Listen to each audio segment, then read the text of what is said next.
Well, family members are devastated after a new mother was shot and killed by her husband, who then took his own life. It all happened in Brookwood Hospital less than 24 hours ago. A Jefferson County coroner's report says Precious Johnson was shot multiple times. Authorities say she was a patient in the hospital. Family members say the 24-year-old had just had a baby with her husband, 19-year-old Kenneth Terry Jr. According to the coroner, Terry died of a self-inflicted gunshot wound. Homewood police think the hospital shooting was a domestic-related murder-suicide. On March 1st, 2026, inside the maternity ward of Baptist Health Brookwood Hospital, what should have marked the beginning of a new life ended in a double death. Precious Alicia Janae Johnson, 24, had just delivered her first child hours earlier. By 9:30 p.m., she was dead, shot multiple times in her hospital recovery room. Authorities identified the shooter as her husband, Kenneth William Terry Jr., 19, who then turned the gun on himself. Police quickly labeled the case an apparent domestic murder-suicide. But beneath that conclusion lies a fractured timeline, conflicting family narratives, and unanswered questions about access, motive, and warning signs. How did a firearm enter a secure maternity ward? Why were there reports of prior tensions? And did anyone anticipate the escalation? This case unfolds not as a single narrative, but as multiple perspectives colliding, each revealing a different version of what happened in that hospital room. Every case starts with evidence and works toward the truth. We rely on verified facts, documented timelines, and official records, not speculation or sensationalism.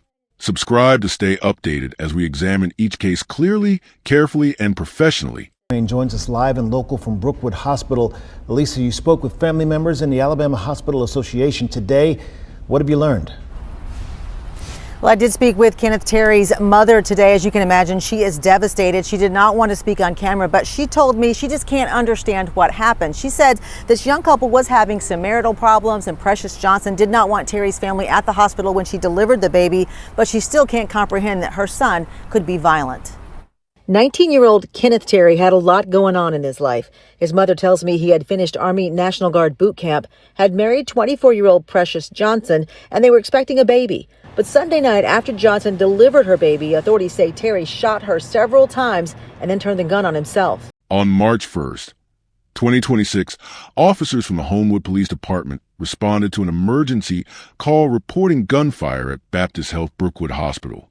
The call was logged at approximately 9:30 p.m., placing the incident within the evening hours when hospital visitation was still active but controlled.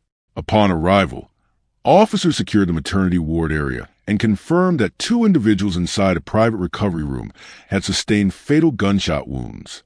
The deceased were identified as 24-year-old Precious Johnson and her husband, 19-year-old Kenneth William Terry Jr. According to the official statement, Terry was identified as a shooter, and his death was ruled self-inflicted. No additional injuries were reported, and hospital staff confirmed that no other patients or personnel were physically harmed during the incident. Law enforcement immediately classified the case as domestic in nature and described it as an apparent murder-suicide.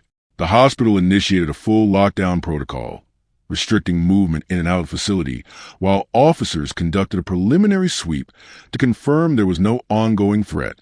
Despite the clarity of the classification, the statement did not include several critical details. There was no explanation of how the suspect obtained or carried a firearm into a controlled hospital environment, particularly a maternity ward. There was also no publicly released timeline describing the sequence of events leading up to the shooting, including whether there had been any disturbance, argument, or warning signs observed by staff or visitors. This absence of detail introduces a central conflict. While authorities presented the case as isolated and contained, the lack of transparency regarding access, timing, and motive leaves significant gaps. The official position establishes a conclusion without fully outlining the process that led to it, creating a disconnect between the classification of the case and the available evidence presented to the public. Precious Johnson was 24 years old at the time of her death and had just given birth to her first child within hours of the incident. She was admitted to the Women's Medical Center at Baptist Health Brookwood Hospital, where she was placed in a private recovery room following delivery. Medical protocol indicates that new mothers are typically monitored for several hours after childbirth, with limited mobility and restricted external stressors. Available information indicates that Johnson had been preparing for motherhood and had communicated plans centered around caring for a newborn. Family descriptions portray her as focused on stability and the immediate responsibilities of parenting. These descriptions align with the expected behavioral pattern of a first-time mother in a clinical recovery setting. However, emerging details suggest that her circumstances were not entirely aligned with the public perception. Reports indicate that Johnson did not want certain individuals present at the hospital during or after birth. While not fully detailed, this information suggests the presence of interpersonal tension within her immediate circle. The contradiction becomes evident when comparing two parallel narratives. On one side, the public framing presents a controlled and positive environment, a new mother, a hospital setting, and the beginning of a family structure. On the other side, private indicators point to unresolved issues, possibly involving boundaries, access, or ongoing disagreements. This discrepancy is critical because it introduces the possibility that the hospital room was not a neutral environment at the time of the incident.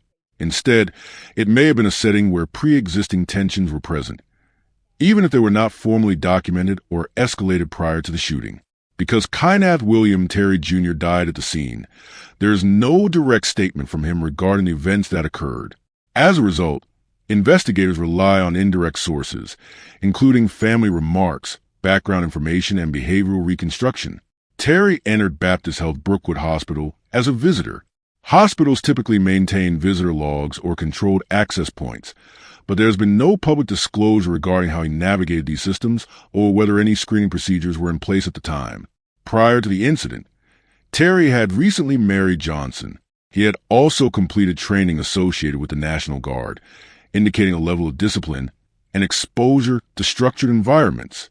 There are no widely reported records of prior violent offenses or documented threats leading up to the incident. Family remarks from the suspect's side suggest that the relationship had experienced difficulties. However, these remarks are generalized and do not specify the nature, duration, or severity of the issues. At the same time, those close to him indicated that they did not anticipate a violent outcome. This creates a central contradiction in the reconstructed account. On one hand, there is an acknowledgement of relationship tension. On the other, there is an absence of indicators that would typically precede a lethal incident, such as threats, prior assaults, or escalating disputes documented by third parties. The lack of a direct statement from the suspect limits the ability to determine intent. Investigators are left to interpret behavior through the outcome alone, which introduces uncertainty. The transition from reported tension to a fatal shooting inside a hospital setting represents a significant escalation that is not clearly explained by the available background information. There are no confirmed eyewitness accounts from inside the hospital room at the time of the shooting. This absence is significant because it removes the possibility of a direct narrative describing the interaction between Johnson and Terry in the moments leading up to the incident. Hospital staff reported hearing gunshots, which triggered immediate emergency protocols. The facility was placed on lockdown, and internal security measures were activated to contain the situation. Staff actions appear consistent with standard emergency response procedures, focusing on containment and patient safety. Indirect testimony comes primarily from individuals connected to the suspect. His mother publicly stated that she could not understand why the incident occurred. At the same time, she acknowledged that there had been issues within the relationship. These two statements exist simultaneously, but do not align in terms of predictive value. The inability to understand the outcome suggests a lack of perceived escalation. However, the acknowledgement of issues indicates that the relationship was not without conflict. The absence of detailed testimony regarding the nature of these issues limits their usefulness in reconstructing motive. A critical gap remains in the timeline.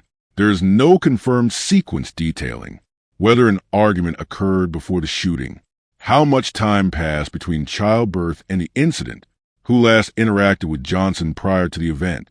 This lack of information creates a contradiction between the description of the incident as unexpected and the acknowledgement of underlying conflict.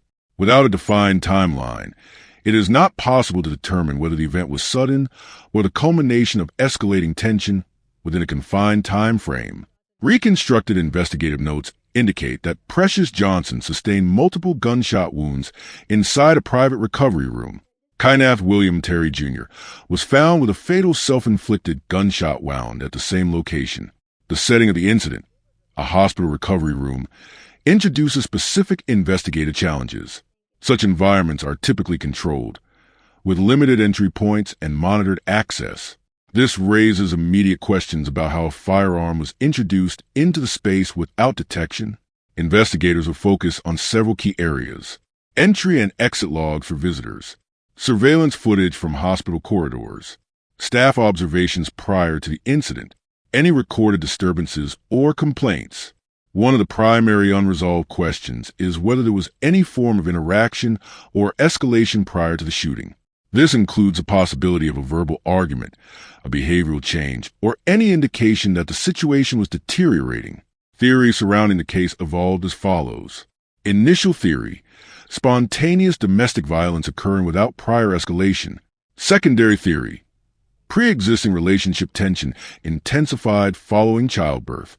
Ongoing consideration: the possibility of premeditation versus an acute emotional response. Each theory presents its own implications. A spontaneous act would suggest a sudden trigger without planning. A premeditated act would imply that the suspect brought a weapon with intent. An emotional breakdown would fall between these extremes, involving a rapid escalation influenced by situational stress. The available information does not conclusively support any single theory, leaving the case open to interpretation within these frameworks. Forensic examination confirmed that Precious Johnson sustained multiple gunshot wounds. The number of shots indicates repeated use of the firearm within a confined space. Kyneth William Terry Jr. died from a self-inflicted gunshot wound, consistent with the classification of the case as a murder-suicide. However, several forensic details have not been publicly disclosed. These include the trajectory of the bullets, the distance between the shooter and the victim, the presence or absence of defensive wounds, any signs of physical struggle. These elements are critical in determining the nature of the interaction. For example, close-range trajectories could indicate proximity and lack of movement, while varied trajectories might suggest motion or resistance. The absence of such details limits the ability to fully reconstruct the event. The use of multiple shots introduces a key contradiction. A single discharge could align with an impulsive act, whereas multiple shots suggest a sequence of actions requiring continued intent. This distinction is important in evaluating whether the incident was purely spontaneous or involved a degree of sustained decision-making. Without complete forensic disclosure, the interpretation of intent remains incomplete. The available findings confirm the outcome, but do not fully explain the process that led to it. The public understanding of the killing of Precious Alicia Janae Johnson, 24, inside Baptist Health Brookwood Hospital was shaped almost immediately by two phrases: new mother killed after giving birth and domestic murder-suicide. These descriptions appeared across multiple reports within hours of the incident and became the dominant framing of the case. At a surface level, both statements are factually accurate. Johnson had given birth earlier on March 1st, 2026, and was recovering in a hospital room when she was shot multiple times by her husband, Kyneth William Terry Jr., 19, who then died from a self-inflicted gunshot wound. However, this framing compresses a complex sequence of events into a simplified narrative that omits key uncertainties. The phrase "after giving birth" implies immediacy, but available reports do not establish precise timeline between delivery and the shooting. It is known that Johnson gave birth earlier that same day, and the shooting occurred around 9:30 p.m. The gap between those two events, potentially several hours, remains undefined in public records. Within that time frame, there is no confirmed account of interactions between Johnson and Terry, no verified sequence of conversations, and no documentation of escalating conflict. Similarly, the label domestic murder-suicide categorizes the incident but does not explain causation. Law enforcement identified the case as domestic in nature early in the investigation, yet no official motive has been publicly released. The classification functions as a conclusion without presenting the underlying behavioral or situational triggers. The portrayal of the relationship between Johnson and Terry further illustrates a divergence between public narrative and reported details. Public-facing descriptions emphasize a young couple who had just welcomed their first child. This framing suggests stability and shared intent. At the same time, statements from the suspect's family introduce a different context. Reports of marital issues prior to birth and indications that Johnson did not want certain members of Terry's family present during delivery. These two portrayals, stable partnership versus strained relationship, coexist without reconciliation in the available record. There is no documented timeline of when these issues began, how severe they were, or whether they escalated on the day of the incident. Another area where the media narrative diverges from case reality is the issue of hospital security. Coverage frequently references a location, a maternity ward, as inherently safe. However, the investigation has not publicly clarified how Terry entered the hospital with a firearm or whether he passed through any form of screening. Reports indicate that hospitals may not uniformly enforce metal detectors or bag checks, and policies can vary by facility. This creates a structural gap. The setting is described as secure, yet the mechanism of access remains unexplained. In summary, the media narrative establishes a clear and concise storyline, but omits unresolved elements. The exact sequence of events between childbirth and the shooting, the extent and nature of the couple's relationship issues, the method by which a firearm entered a controlled medical environment, the absence of confirmed motive. The result is a case that appears straightforward in presentation, but contains multiple layers of uncertainty when examined through investigative detail. No courtroom trial occurred in this case due to the death of the identified suspect. As a result, the legal process was limited to investigative review, coroner findings, and administrative closure. In a standard homicide case, a trial would serve as a primary mechanism for examining evidence, testing competing narratives, and establishing legal conclusions regarding intent and responsibility. In this instance, that process did not take place. The absence of a defendant eliminated the possibility of prosecution, cross-examination, and judicial determination. The coroner's findings confirmed the cause of death for both individuals. Johnson died from multiple gunshot wounds, and Terry died from a self-inflicted gunshot wound. Law enforcement classified the case as a murder-suicide and concluded the investigation without further legal proceedings. If the case had proceeded to trial, several areas of conflict would likely have emerged. From a defense perspective, arguments may have focused on the mental and emotional state of the suspect. The timing of the incident, occurring on the same day as the birth of a child, could have been presented as a factor contributing to psychological instability or acute emotional distress. The defense might have argued that the act was impulsive rather than premeditated, emphasizing the absence of documented prior violence. From a prosecution standpoint, the number of gunshots would likely have been a central element. Reports indicate that Johnson was shot multiple times. This detail could be interpreted as evidence of intent and sustained action rather than a single impulsive act. Prosecutors might have argued that multiple discharges of firearm indicate deliberate conduct. Additional courtroom focus would likely have included whether the suspect brought the firearm into the hospital with prior intent, whether there were warning signs or prior threats, the sequence of events immediately before the shooting. However, none of these issues were subjected to adversarial testing.